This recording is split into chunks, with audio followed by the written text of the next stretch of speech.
My name's Chris. And I'm Kristie. This is the Washing Up Podcast, and, well, we're just doing a mini episode because we promised you all something. I know, and unlike some people in this podcast, I like to live up to my promises. Excuse me? I don't know, mister, I'm going to bake 3 bunts. I don't know, mister, I'm going to make you a pool cake.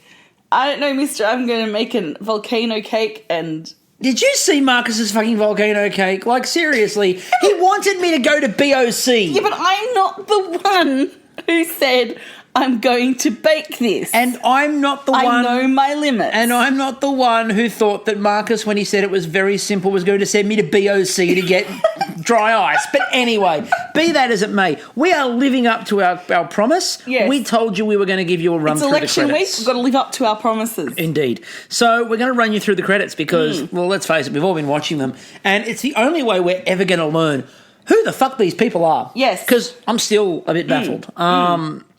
So without further ado... Adieu. Lots of adoos. Ado. Aga do, push by an apple, shake the tree. But let's get to the credits because Huda's first for me. So, Huda. Yes. Now, we open with Huda and first of all, that beaming smile. Oh, it's lovely. She's got a nice hijab on. It's very pretty. It's lovely. She's looking off to the middle distance, as they all are. Yeah, and it does look like Abby's prepped station. There's a lot of erroneous kind of objects. There's a couple around. of colanders. No, it's not erroneous. That's not the word. What's the word I'm looking for? Superfluous. Superfluous objects. There's superfluous colanders is basically the answer. Like 2 of them. There's like extra colanders and like she's smiling far too much for somebody with liquid running through her hands. She's holding some cheesecake. I presume she's making cheese, hanging out with Billy. It's going through the cheesecloth, so Going yeah. through the cheesecloth, making some cheese. They've been out on a day, they've been milking. Yes, 2 little milkmaids coming on home. Just making up my own kind of like 3 little girls from school are we, but Billy like would have her own milkmaids. song. She would, yeah. All that time in the farm, Billy would have her own song. Now that cuts to Blake, because that's a thing. And he's in the challenge tomorrow night, by the way. He is, yeah. We finally get to see what him and he's doing. Simon, like, they're both real. Broing out. We're going to see them in the same challenge. But after the challenge, they just kind of merge back together. It gets very Terminator. The blancmange just... Now, more importantly, Blake has one of the weirdest things I think we've ever seen in any of the credits. So he's using a hibachi, and there's no guarantee that the... 2 hibachis. Yeah, there's no guarantee, though, that there's any coal actually on underneath. But we're looking very carefully, and we went through and we freeze-framed it. And... There's a potato. A single potato. We think it's a potato. It looks potato-ish. It looks like a single potato when you freeze frame between it. the hibachi kind of grill thing. Yeah, and he's like flipping one potato on a hibachi. 1 potato, 2 As you do. No, just one potato. Leah. Now, first of all, the most obvious statement we can make is she looks happy. It's like, She looks cheery. Who is she just spotted and got excited about in that pantry? She's seen that week's guest chef. Sitting in the pantry. And she doesn't quite know who they are, but she knows they're famous. And she's got a beaming smile as she runs at them and tries to disprove the theory that you don't make friends with salad. Now, the thing is here, she doesn't actually have salad. If you look at her ingredients, she's got oranges, she's got beetroot, and yeah, you might find them in types of salad. She's also got silver beet. I don't know a salad that's made with beetroot, silver beet, and orange. A piss poor one. One you definitely don't make friends with. There's a reason why she's running, because they're running away from her. They're like, no, I'm not doing that. She's like, come back. I'm going to make you a salad. I saw it on Masterchef season 6. But D. We can't make fun of D. 1, because we miss her. And 2, and far more importantly, her whole scene makes sense. Because what was her best dish?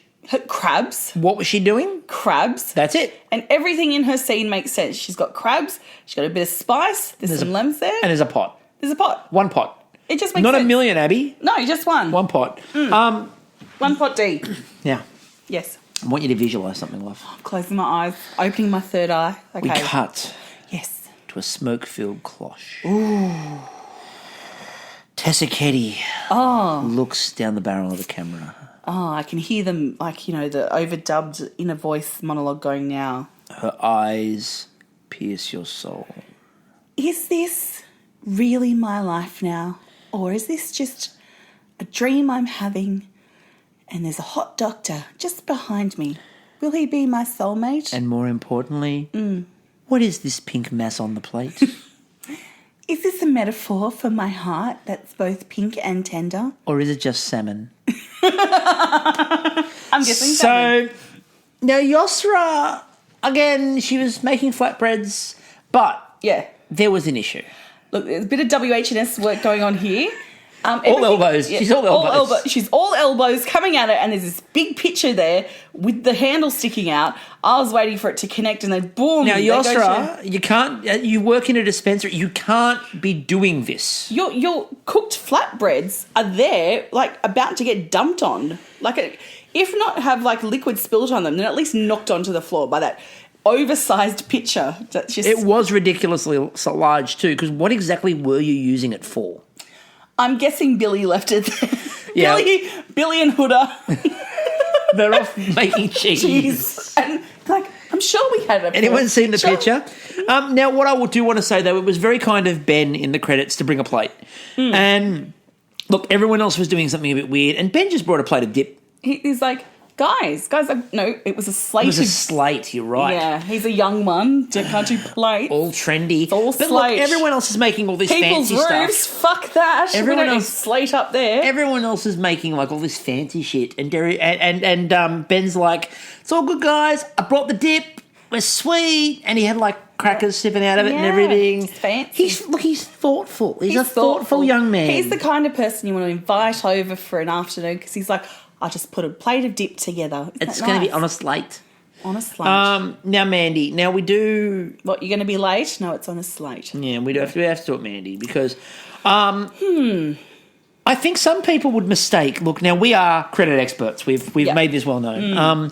We have doctorates in credit. Critiquing. Credit I have critiquing. a master's. Got that after my 45-second handover master's. Yeah, that was well done. Look, and it puts you one up on a couple of other people. And I'm not going to name anybody, Nicole, but still. Mandy, now we've studied this footage quite carefully, and some of you might think this is a playful throw at the camera. Like, obviously, she was trying to be one of the ones that's at the end when it explodes. You know, like Huda throwing the petals into fire. Yeah. All those things. Not sure what she's throwing. Could be salt, Gold leaf. gold leaf, fairy dust. No Rochelle Adonis to be seen. Cocaine. Could be Oh, no, coke. that's a little bit more powdery. It's got more of a glitter feel to it. But we actually found out. Yes. If you look around the scene, what you will notice... She's in the pickle. Like, literally in pickles. She like, was... surrounded by pickles. It was a pickle fest. She was having a day of pickling. And the camera appeared. That wasn't playful throwing. No. She was telling the cameraman to fuck off because she was interrupted mid-pickle. She's like, I've done my chilies, I've done my cauliflower. The gherkins are over there. I've done my beans. You know what I'm on to next? Well, I don't know now because you fucking interrupted me. Mid-fucking-pickle. So it was piss off glitter. Yeah, it was piss off glitter. Piss off glitter. That's actually the name on the side of the jar. Piss off glitter. I really want some piss off glitter now, particularly for work. If I'm sitting there like concentrating, someone's come back, I just like glitter them. It's a polite but firm and assertive way to say piss off. Now we've talked about so festive. They look like, they're like, I don't know if I should be angry or not. We talked about Simon before. Yes. The flaming corn. Flaming corn. Let's all have some flaming corn. Now your eye is immediately drawn to the corn and the implement, the little brush that it's a brush which is on fire itself. Because you got to. He's laughing. I wonder if it was nervous laughter. No, I reckon he saw that street food episode. Oh, yes. Remember the guy who not only cooks on the grill, who dunks his hands in water to handle it, and then has this massive fucking blowtorch on top. He goes, "I've got to cook it quickly." So he's there with he's blowtorching, dunking his hand in water, and then just sticking his hand under the flame. Yeah, just moving the was it noodles or pork something around? Anyway, it looked delicious. So I reckon that's what he's doing. However, you also know if you want to see how hipster Simon is. All the corn in that have top knots. Like the man buns. Is it hipster? Yeah. Or are we talking ancient ritual Japanese corn? What? Oh, is it? Culturally appropriate. Oh, because he was cooking on a shibari. Shibari. He was cooking on a shibari. Wow.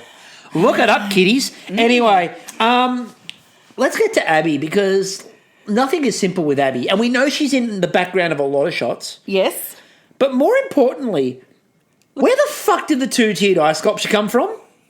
Well, she was going around prepping every station to be so perfect. She forgot about her own, so she's just ducked next door to the opening gala and pulled in a big old ice sculpture. Because we're watching it, and is that a fucking ice sculpture? And we stopped.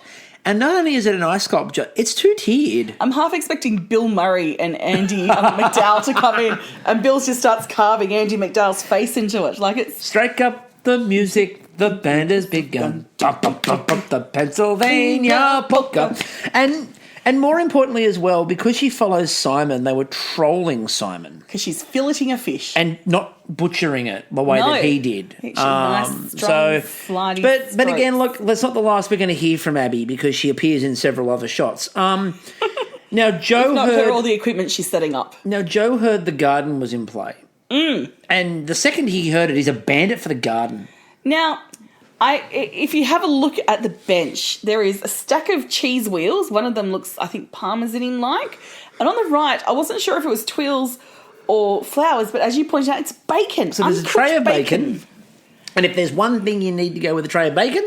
nasturtium leaves. Yep, nasturtium and bacon. It was a nasturtium emergency. Nasturtium-cy. Look, if you're going to have an emergency, it needs to be a nasturtium-cy. That's what I always say.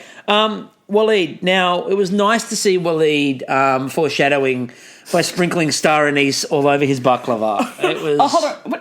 What do you... Oh, pistachio nuts. Pistachio nuts. Oh, that was the same thing. Same thing. Like, it's the star feature... Anise.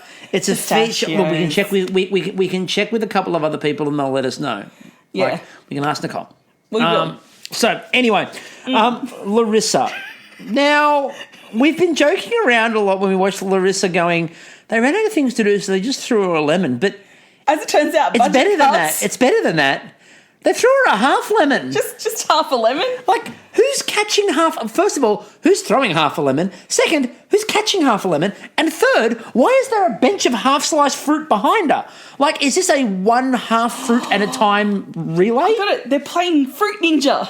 Real-life Fruit Ninja. In the background... There's just fucking... Is it Abby? It's Abby with the knife. She's finished the fish. She's now onto the lemons. Oh no, it's Sandeep. When he's missing the coconut, he's just getting the lemons. Sandeep. Now, Kyle, of course, the prankster, the joker, he's got a basket full of mushrooms, or should I say scallops. And God, does he think, how he laughed. It is so funny. Oh, how he laughed. I believe he was one of the benches that had some, superfluous items set up by Abby, but she wanted them to be set up. She's like, here's some flavour profiles to fuck around with. And all the equipment you'll need. Oh, the laughter he's having! It's it's almost like they said to him, "Hey, don't make pretentious food," and he went, "No, not going to happen." Then I feel for poor Taddy because you see, she's obliviously happy, and I worked out why. She doesn't know the cup has a leak. I'm sure she's making roti or something. I'm just thinking that she's drizzling the batter around the pan. I just thought she was like stirring it in a cup and didn't realise there was a hole. Because again, she's looking off into the middle. Why are they all looking into the middle distance? Watch the food. No wonder we've had so many problems early on. But that's what you do in the kitchen, they're cooking away. Looking into the middle distance. Yeah, like just gazing adoringly at the Masterchef kitchen. This is why they're not what you do. This is why they're not tasting their food. No, they're too busy just they're looking at the middle off. distance. So Abby prepped Jess's shot too. Yeah. Every fucking pot, pan, bowl from the kitchen is in shot. Yep. Down the bottom right-hand corner, there is just all these fucking bowls, different sizes. What are they doing there? And Jess, in case it'll save her time. Jess has a very withered look, and she's looking like everyone else is like bright eyes and wide smiles, and Jess is just looking like, hey Kyle, real fucking scallops. Yeah. See this plate down below me? Actual scallops. See this? I think she's whipping herself up a green smoothie, just keeping it fit. Probably a pesto. Yeah. But yeah, if you looked at the plate below, actual scallops. Now, we were like, okay, so let's look at Anushka. And before we got to Anushka, I joked around and went, you watch there be a layer cake. And we saw the smashed honeycomb, which we watched. And if you stop the footage and look at the side of screen, there's a fucking layer cake. There's also like half a dismantled bee like hive there. The credits are spoilers. Mm-hmm. Like there's lots of projection going on in these credits. It's like when you watch the Game of Thrones credits and it's like, oh, like, is that going to be a hint? You know, the great big arrows through the dragon's skull. Is that a hint? Well, we're not going to tell you because we don't give spoilers. So, Nicole. Now, Nicole looks like an NPC from Skyrim. Hello, what can I serve you today at the... yeah, she's basically here the cleaved cow. Yeah, she's basically here to sell you... prawn. She's basically here to sell you the cooking ingredients that you need to level up your cooking in Skyrim. That's what she's here for. Yes. Because she's like... There's butchered meat. Like, I hope it's meat. In a trail behind her. I am always disturbed by medieval fantasy RPG games with the amount of like dog meat that is on offer. Now, I know we're all like kind of like desperate times and you know any meat's good meat, but really, dog meat? Are we really there? Surely there's rats first. Anyway, Sandeep. So we've talked... down a dragon and that's like feeding a fucking whole city for at least 3 months. Yeah, but then we carry the dragon bones and dragon scale, and that's heavy. Anyway, Sandeep. So as we said, he nearly loses his hand with his cleaver. It is the least natural pose you've ever seen. He's got a weird smile on his face. He's looking into the middle distance while swinging a cleaver. Yes, it's the rear end, but still at a coconut. And more importantly, it's pre-cracked. It's already cut. It's already leaking. Dude, just break it in half. Just maybe whack it on the table. Yeah, like just do that. Steph then appears as... Do you think there's like mechanical coconut? You know, like the mechanical... Do you remember the old-fashioned tin openers that like they go... Yes, I do. And open up the... Do you think there's like coconut ones? You just pop it in and it goes... It just opens it up. No. Anyway, all right. Next. Now there's a great sign, not that far away from where we are. There's a great roadside stall. Oh, it's brilliant! And they've got the signs like we get the fruit and veg on the side of the road, and they're advertising fruit and veg. Well, this one is simply advertising coconut. Yeah, coconut milk, ice cold coconuts. Yes, they're really ice cold. And every sign is like a continuation of a conversation with you. My coconuts by the side of the road, and ice cold. Sorry. Anyway. I'm trying to do that song. I know what you're doing. And it's just really not happening. Hey, Kristie. Yeah? What coconut is cooler than being cool? Ice cold. Thank you. All right. Saving me. All right. Now, hey, Monica. Yeah? What do you got there in your flaming pan of joy? I don't really know, fire. by the way.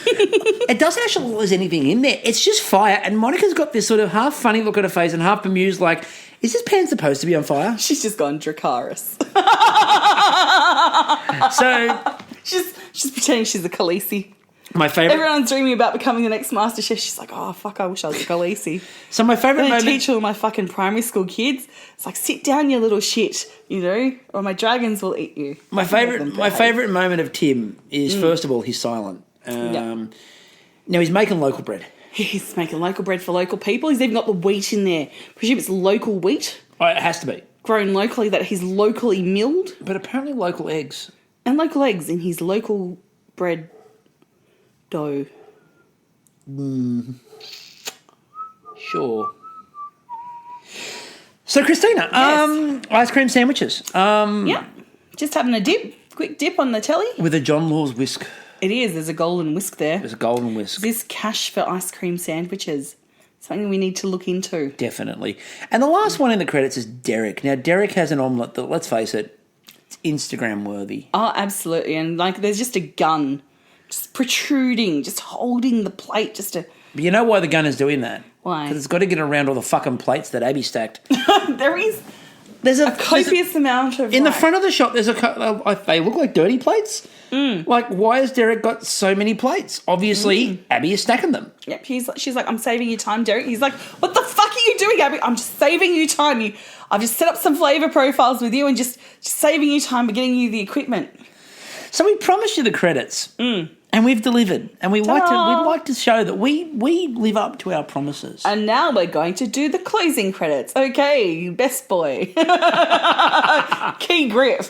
George Columbar. No. So all of our sponsors. So we will be back tomorrow night. Is that a Tuesday? Yeah, Tuesday night. We will be back post-immunity to talk about who is immune. And also talk about what happened tonight with Monica going home. If you're an anti-vaxxer, can you go in the immunity challenge? No. And to be fair, you shouldn't be allowed anywhere near Masterchef because fuck you. Anyway, until that, well, tomorrow, I'm still Chris. And I'm still Kristie. We'll catch you all then.